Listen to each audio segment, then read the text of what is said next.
Back from London to live here in Cardiff. One of the traditions we had in the church in London was to hold on the Sunday before Christmas a service of 9 lessons and carols, and various members of the congregation would read the lessons, but the 9th lesson was always reserved for the minister. And so for 18 consecutive Christmases, I got to read this particular passage. I did wonder, having retired, whether an opportunity would present itself for me to read it this year. So I'm grateful to you as a church for inviting me on this Sunday and allowing me to read once again John chapter 1, the first 14 verses. In the beginning was the Word, and the Word was with God, and the Word was God. He was with God in the beginning. Through him all things were made. Without him nothing was made that has been made. In him was life, and that life was the light of men. The light shines in the darkness, and the darkness has not overcome it. There came a man who was sent from God. His name was John. He came as a witness to testify concerning that light, so that through him all might believe. He himself was not the light. He came only as a witness to the light. The true light that gives light to everyone was coming into the world. He was in the world, and though the world was made through him, the world did not recognize him. He came to that which was his own, but his own did not receive him. Yet to all who received him, to those who believed in his name, he gave the right to become children of God. Children born not of natural descent, nor of human decision, or a husband's will, but born of God. The Word became flesh and made his dwelling among us. We have seen his glory, the glory of the one and only, who came from the Father, full of grace and truth. And we thank God for that word.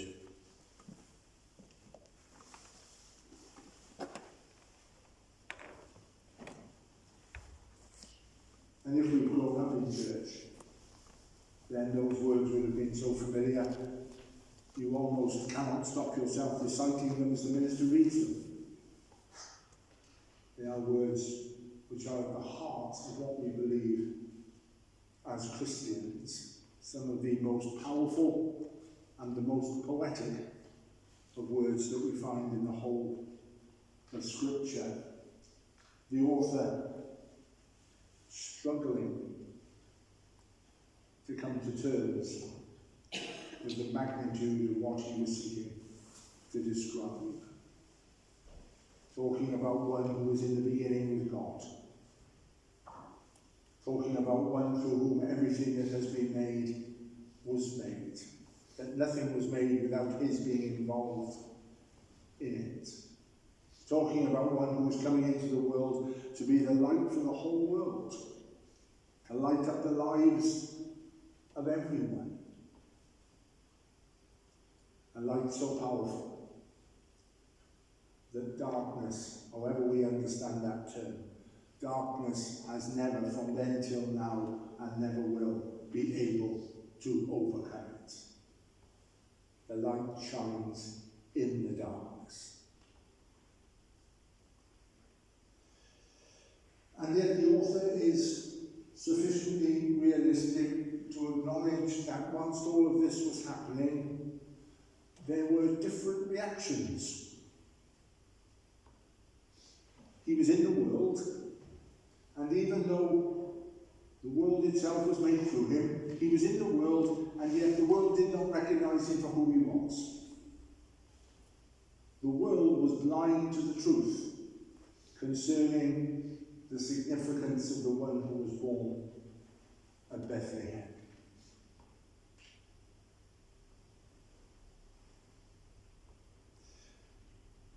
It's fair to say that in our present time, and I feel it's always been such, but in our present time, he is in the world, and yet the world does not recognise him. Christmas is happening regardless of whether or not the events described in Bethlehem have the enduring significance that John confers upon them. And it will happen. Indeed, the world has created a Christmas devoid of the celebration of the birth of Christ. We have wrapped up Christmas in trappings of our own making. And whilst I wouldn't want to be a curmudgeon and suggest that we should not share in that which the world has given to us as part of its Christmas, nevertheless we should not lose sight of the one who ought to be at the centre of it. There were no Christmas trees at Bethlehem. There was no tinsel, no decorations. Does it matter that we have trees now? I don't think so.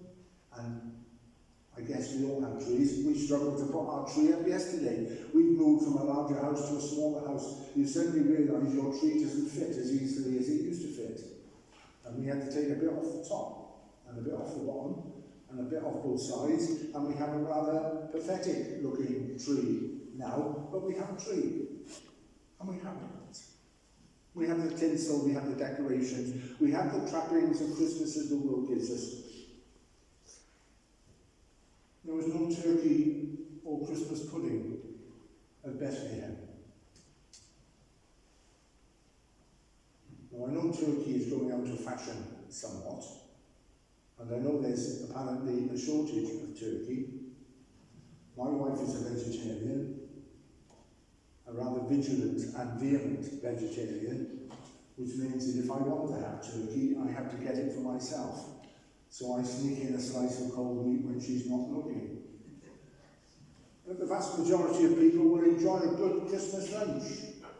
So we're starting early next Sunday so you can get home and get on with it. I'm delighted it's 10:30. And I'm not suggesting you shouldn't. I wouldn't for a moment want to suggest that for some strange reason you should stand apart from the world, and whilst the world is gorging itself to excess on turkey and sprouts and everything else that goes with it, that we should somehow have bread and water and say we're different. Because we're not. Enjoy Christmas as Christmas has become for us. But he was in the world. And even though the world was made through him, the world failed to recognise him. The difference between the world and the church is that whilst we do all that the world does, nevertheless we do it for a particular reason, because we recognise why we do it. When people ask us, why do you celebrate Christmas? We can tell them. We celebrated because it was at a certain moment in history, a baby was born into the world of such profound significance that the world changed as a result. And that the lives of each and every individual person could be changed as a consequence. He was in the world, and the world did not recognise him. The vast majority of people will fail to recognise the true significance of Christmas. And for those of us who do, we hold fast to that truth. But then John goes further and he says, it's not just that people fail to recognise him, it's not just that people were indifferent to the fact that he was present in their midst. He actually came to his own, and his own rejected him. Now there's a particular context that applies to that, of course. Jesus was the fulfillment of the Messianic promise, and we read from Isaiah concerning that promise lodged in the scriptures, the Hebrew scriptures, which our Jewish friends hold fast to. And Jesus was born amongst them to fulfill that promise, but he was rejected by them. They were not prepared to accept him as the fulfillment of God's promise for them. Indeed, such was the vehemence of their rejection. Later on we will celebrate communion, when we will have called to mind the fact that Jesus was crucified because he dared claim to be who he was, because they could not accept what was offered to them, because they would rather look for another. They had to bring him down. But as Jesus had said, nevertheless, I will be raised up. So he came to his own, and his own rejected him. But 2,000 years and more on, that particular context has become more general. He comes to his own. And who are his own? His own are you and me and everyone, because he came as one of us. Every one of us is his own. He came amongst us as one of us in order that each one of us might have the opportunity to believe. And we have a duty as church, in the midst of everything else that's going on at Christmas time, to see to it that in whatever way we can, men and women are given the opportunity to decide or otherwise for Jesus. We have to somehow or another see to it that the light burns sufficiently brightly, that it eliminates the darkness that surrounds people otherwise, and they have no excuse but to make their decision.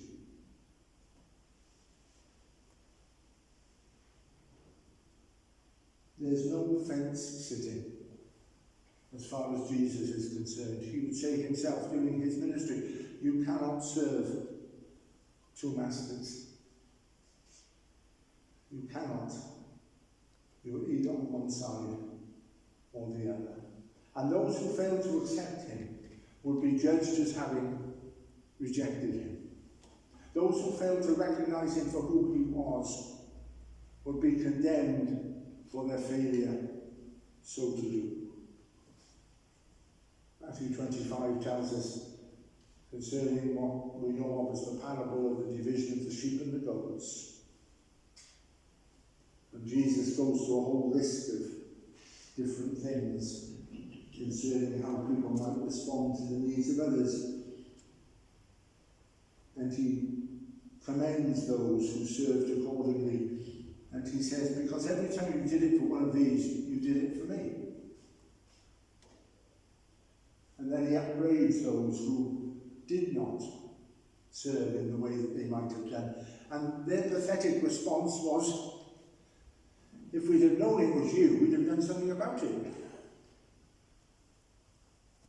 Can you really blame us because we didn't see you in the face of someone who was hungry, the face of someone who was thirsty, the face of someone who was naked or in prison or sick? It's not our fault we didn't recognize you. And Jesus says, yes, it is actually. Because it's right in front of you. You have to be able to recognize Jesus and given the opportunity to see Jesus for who he is. He came to his own, and his own rejected him. Who are his own, we are his own. So there were those who failed to recognize him for who he was. There were those who, having heard about him, nevertheless chose to reject his claim upon their life. But then, as the passage moved towards its end, John says, but to those who did accept him, to those who did receive him, to those who were prepared to believe in his name, he gave the power to be a child of God.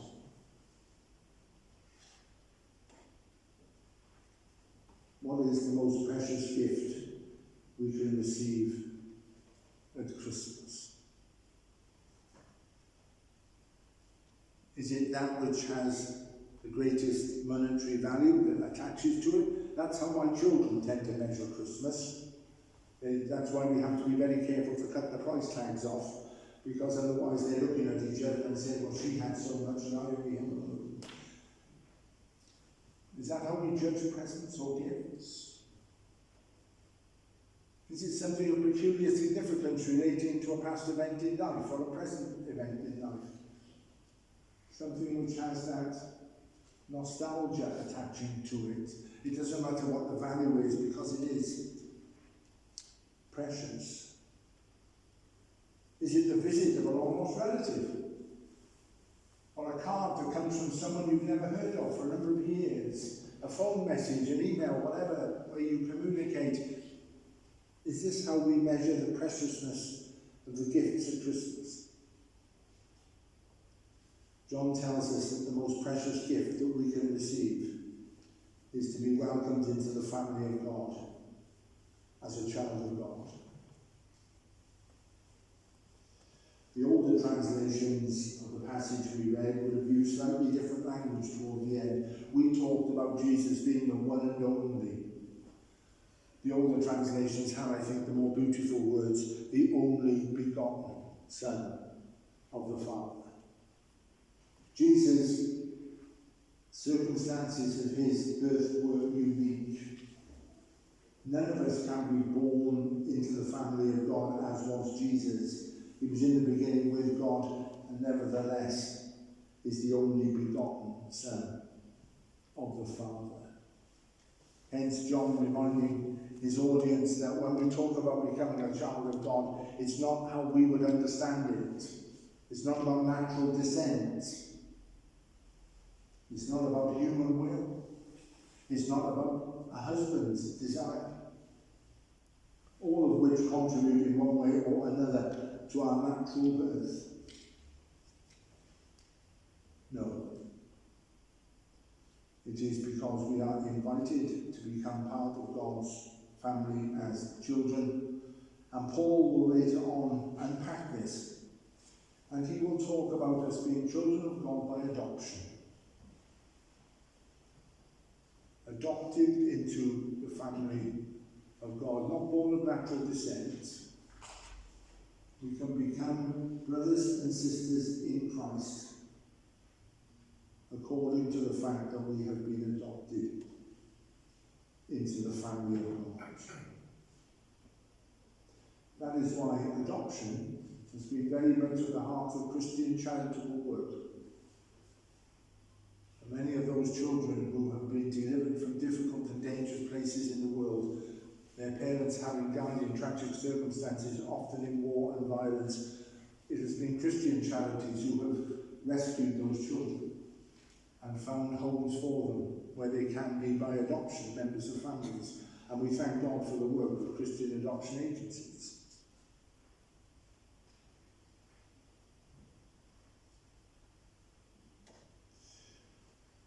I've spent quite a while doing my family tree. And Tutton is not the most common name, so actually it's quite easy to trace down the Tuttons across the centuries. And the fairliest bunch if there ever were. The most famous Tutton, this is off the point, but it's an interesting story. The most famous Tutton is a certain Captain Stanley Tutton Lord. And Captain Stanley Tutton Lord was the captain of the ship that didn't go to the help of the Titanic. And he lived with his conscience for the rest of his life. If you've ever seen the film, he's the chap who they wake up in the middle of the night and he says to his first officer, I expect they're just having a party. So that's the most famous Tutton, if that's fame. But all my work on my family tree was undermined when my father took me to one side toward the very end of his life and he said, I need to tell you something. And you wonder what's coming next, don't you, really? He said, I was adopted. I never knew my parents. The grandparents parents you knew and loved, they weren't my parents. But they took me into their home and they raised me alongside one who I knew to be my brother, who was a natural son of them. So all my work on the Tuttons has been wasted, and I never could find out who he really was. But he was loved as much in that family as his brother was. He was never made to feel second rate. He was as precious to them as was his brother. Jesus, the only begotten Son of the Father, and we invited into the family of God by adoption. We are as precious to God as is the only begotten Son of the Father. That's the marvellous mystery of Christmas. We are as welcome into the family of God as even Jesus himself. And God would have us treated no differently. To those who were prepared to receive him, he gave the power to become children of God. So there will be those who will act as if Jesus was never born. There will be those who will, whatever claim he might make upon them, they will ignore it. But there will be for some a welcome into the family of God and to be accounted as precious in God's sight. The Word became flesh and dwelt among us, full of grace and truth. And in that spirit, we move towards the sharing of our communion. We're going to sing the hymn number 64.